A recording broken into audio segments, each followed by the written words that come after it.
bienvenue dans l'interview. Aujourd'hui, je reçois Béa Ercolini. Bonjour Béa Ercolini. Bonjour. Alors, vous êtes 3e sur la liste du CDH à la Chambre. Alors, vous êtes une journaliste, oui. Vous avez aussi différentes associations dont vous vous occupez. Vous êtes... Touche pas ma pote. Oui, Touche pas ma pote notamment. Une association. Oui, oui. Oui, mais un club de femmes aussi. Ah oui, ça voilà. C'est une entreprise. C'est une entreprise, très bien. Vous êtes plutôt féministe. Alors pourquoi faire de la politique ? Écoutez, Jean-Jacques, c'est simplement pour continuer les engagements qui sont les miens depuis très longtemps. J'ai été en tant que journaliste quelque part le témoin privilégié des actions de toute une série de femmes engagées. J'ai compris qu'il y avait un problème d'égalité. Je dirais qu'il y a un deuxième épisode qui est les réseaux sociaux. J'ai pas mal utilisé les réseaux sociaux au-delà du titre qui m'employait autrefois. Les réseaux sociaux pour m'indigner, pour dénoncer. Et là, j'ai envie de dire, time's up. Il y a le temps pour l'indignation, la dénonciation, et puis à un moment donné, il y a le temps pour l'action, et c'est maintenant. Est-ce que se mettre sur une liste, alors vous êtes candidate indépendante, oui, c'est important pour moi. Oui, de se mettre sur une liste, est-ce que ça veut dire que vraiment on passe à l'action? Parce que là, vous allez mener campagne, vous ne savez pas si vous serez élu. Et non. Même, je dirais, a priori, théoriquement, vous avez peu de chances d'être élu sur la liste où vous êtes, d'être élu sur la liste où vous êtes. Ouais. Donc, est-ce que c'est vraiment faire déjà de la politique et de l'action, juste d'être en campagne? Moi, je pense c'est une visibilité magnifique pour cette cause.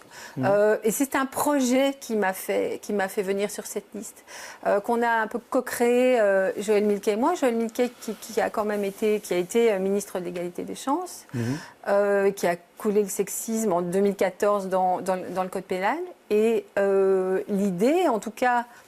Alors, je serai élue ou pas, j'y vais en tout cas. L'idée, c'est de fédérer les femmes politiques de tous bords, au-delà des clivages, autour d'une série d'objectifs à atteindre et qui concernent les femmes. En fait, des mesures pour les femmes ou des responsabilités pour l'égalité, il y en a à tous les niveaux de pouvoir. Ce qui serait intéressant, à un moment donné, ce serait de mettre tout le monde autour d'une table. Région, fédérale, etc. Mettre tout le monde autour d'une table et de décider ensemble, bon, on va travailler ensemble sur tel point, tel point, tel point, tel point. Mais vous avez vu que c'était déjà difficile de faire ça pour le climat, alors vous espérez faire ça pour les femmes, pour le droit des femmes? Oui, j'espère, mais quelque part, c'est quelque chose que j'ai fait déjà. Alors évidemment, je n'étais pas en politique, c'était plus facile. J'en ai réuni une quarantaine ou une cinquantaine en 2014 pour demander qu'il y ait un ministère des droits des femmes ou un secrétariat d'État aux droits des femmes. On s'est réunis au Sénat, on a fait une très belle photo dans le L, etc. J'ai réuni des femmes il y a 15 jours, 3 semaines, dans le cadre de mon cercle, à la Grand Place, pour parler d'elles. Parce que l'idée, c'était voter femmes, c'est bien joli, mais il faut savoir ce qu'elles ont sous le capot. Et donc, j'avais réuni une dizaine de femmes politiques pour les présenter quelque part aux membres de mon cercle. Et c'est à ce moment-là, il y a eu une espèce d'enchaînement. Opaline Meunier a fait signer à l'une, à l'autre, une charte en disant, voilà, on va travailler ensemble dans la sororité, etc. Et c'est à ce moment-là, donc de manière très récente, qu'est venue ma décision de m'engager. Vous vous êtes dit pourquoi pas. Mais pourquoi au CDH? Parce qu'on voit le CDH, là, ces derniers jours, ça ne se passe pas très bien, avec une ambiance assez difficile, l'inculpation d'un grand faiseur de voix du CDH, Dimitri Fourny. Est-ce que c'est vraiment le bon moment pour venir au CDH? Écoutez, ni lui ni moi n'avions prévu la chose. Je ne le connais pas, on ne s'est jamais rencontrés. Il n'habite pas à Bruxelles, donc voilà, il fait un pas de côté, ce qui est quand même assez logique. Ça suffit comme pas de côté? Et il y a la présomption d'innocence. Ne me demandez pas mon avis sur cette question. Franchement, je ne le trouve pas pertinent. Maintenant, vous me demandez pourquoi le CDH. Je ne me suis pas réveillée un matin en me disant le CDH. Simplement, c'est un parti qui, par exemple, à Bruxelles, a 2 têtes de liste qui sont des femmes. Et quand je regarde la liste, les listes au CDH, elles sont extrêmement paritaires hommes-femmes. Pour moi, ça fait sens. 7 femmes sont... Ça, c'est obligatoire, qu'il y ait la tirette. Oui, mais 7 femmes sont têtes de liste. C'est pas dans tous les partis. Non, ça, c'est vrai. OK. Donc, pour moi, ça fait sens. Et ce projet de faire des femmes et des droits des femmes une affaire d'État, pour moi, ça fait sens. Alors, justement, quel texte faudrait-il faire voter d'urgence? Si demain, vous êtes élu à la Chambre, quel texte il faut faire voter d'urgence? Je pense qu'il faut Chambre. Il faut continuer à travailler beaucoup sur les pensions, sur l'individuation des droits et sur une égalité au niveau des pensions, parce qu'on parle beaucoup des salaires, mais je pense qu'on risque d'avoir de très très mauvaises surprises sur les pensions. Ça, c'est une chose. Il y a une chose qui, moi, me correspond dans la mesure où je travaille là-dessus depuis 7 ans dans le cadre de mon ASBL, c'est aussi les violences faites aux femmes et l'accueil parfois de ces violences ou des femmes qui les ont subies dans les commissariats, par exemple. Donc je travaille beaucoup sur le harcèlement de rue qui y est une violence.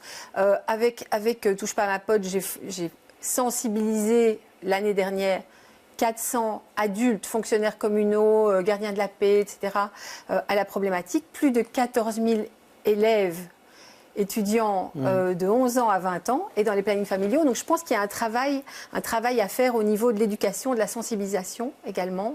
Je trouve qu'il est urgent de faire rentrer les changements de société dans l'éducation et notamment, par exemple, dans les VRAS, donc l'éducation sexuelle via les cours de citoyenneté.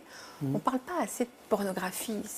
À un moment donné, je trouve qu'il faut remonter ses manches et contextualiser. Quand on sait qu'aujourd'hui, les enfants ont accès à de la pornographie en 3 clics, il faut expliquer que ce n'est pas la réalité.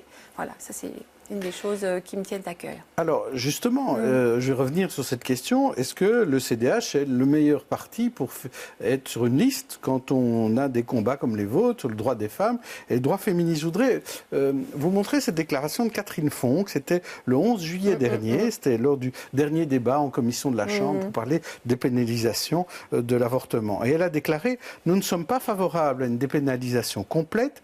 Je ne suis pas favorable à ce que des IVG pour convenance personnelle puissent intervenir à 5 mois, à 6 mois, 7 mois, à 8 mois, à 9 mois de grossesse. » Cette parole a fait du mal dans les milieux féministes qui ont très très mal reçu ça. Que dit B.R. Coligny, féministe, mais sur les listes CDH. Donc Catherine Fonck, je le rappelle, elle est chef de groupe CDH à la Chambre. Écoutez, je crois que dans tous les partis, il y a la démocratie et il y a des gens qui sont plutôt pour ceci, ou plutôt progressistes, et d'autres un peu moins. Je pense que ma simple présence fait qu'il y a manifestement une volonté d'ouverture de ce parti. Personnellement, l'avortement pour convenance personnelle, j'y crois pas trop. Je pense vraiment que la pénalisation de quelqu'un, déjà, je veux dire, que vous soyez homme ou femme et que vous soyez impliqué dans une histoire de grossesse non désirée, c'est pas marrant. Donc l'histoire de se faire pénaliser, c'est juste une double peine. Quand on choisit d'être obstétricien, gynéco, c'est plutôt pour donner la vie. Et si on l'interrompt, c'est pour ne pas laisser tomber sa patiente ou par engagement. Donc pénaliser quelqu'un pour faire cela, je trouve que c'est une double peine également. Par contre, ce qui m'a intéressée dans ce débat, c'est les différences de délai qui vont de 8-9 semaines en Irlande, et c'est un peu logique puisqu'ils viennent de voter la dépénalisation, 12-14 semaines dans nos pays, en France, etc. Et puis 24 semaines en Angleterre. Je voudrais savoir qui fixe ça. Est-ce que c'est le politique? Est-ce que c'est le vécu de chacun? Est-ce que ce sont les médecins? Est-ce que ce sont les femmes? Et je trouve que c'est là qu'il faudrait avoir une discussion, c'est sur la durée. Enfin, vous reconnaissez quand même qu'il y a un hiatus. Si demain vous êtes à la Chambre, vous n'aurez pas le même avis que Catherine Fonck sur cette problématique-là.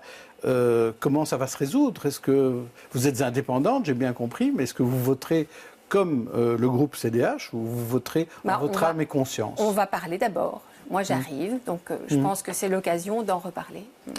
Alors, vous suivez évidemment l'actualité ces dernières heures. Ce sont les activistes du climat qui ont tenté de changer de stratégie en essayant la désobéissance civile, le sitting devant les locaux du 16 rue de la Loi. Alors, si vous étiez député, que feriez-vous? Qu'est-ce qu'il faudrait faire? Modifier la Constitution, comme certains le proposent, pas mal de partis francophones, pour tenter de faire une loi spéciale du climat, ou compter sur un accord de coopération, mettant tout le monde autour de la table. Vers quelle solution iriez-vous? Écoutez, d'abord, je trouve magnifique que notamment cette génération très jeune s'engage se bougent les fesses. Je trouve ça fantastique et je trouve que dans les années qui viennent, il faut vraiment mettre en place des choses. On va dire une démocratie participative, il faut mettre en place des mécanismes pour les écouter. Ça, c'est une première chose. Ensuite, des choses ont été faites pour le climat par une autre tête de liste CDH qui est Céline Frémaux. D'ailleurs, le CDH est signataire de cette loi qui ne passe pas, de cette loi climat, pour l'instant, qui bloque pour le moment. Et toute une série de mesures ont été prises, par exemple la décision de faire de la région bruxelloise une zone à basse émission. Ça a été annoncé, si je me rappelle bien, en 2016. Ça a été mis en place à partir de janvier 2018 et ce sera pur et dur, je veux dire une éviction pure et dure, par exemple, du diesel dans le centre, dans la région, en 2030. Pourquoi ? Parce que ces choses-là ne peuvent pas se mettre en place de manière brutale. Il y a des gens qui ont besoin de leur voiture, de leur diesel, encore, tout de suite, etc. Donc plutôt une politique de petits pas, mais qui permet d'avancer sur le climat, c'est ça ? Moi, je pense qu'une approche, à partir du moment où on indique une direction et où tout le monde fait des efforts et tout le monde va dans la même direction, quand est-ce qu'on aura des bornes pour recharger les voitures, plus de bornes pour recharger des voitures électriques un peu partout sur le territoire ?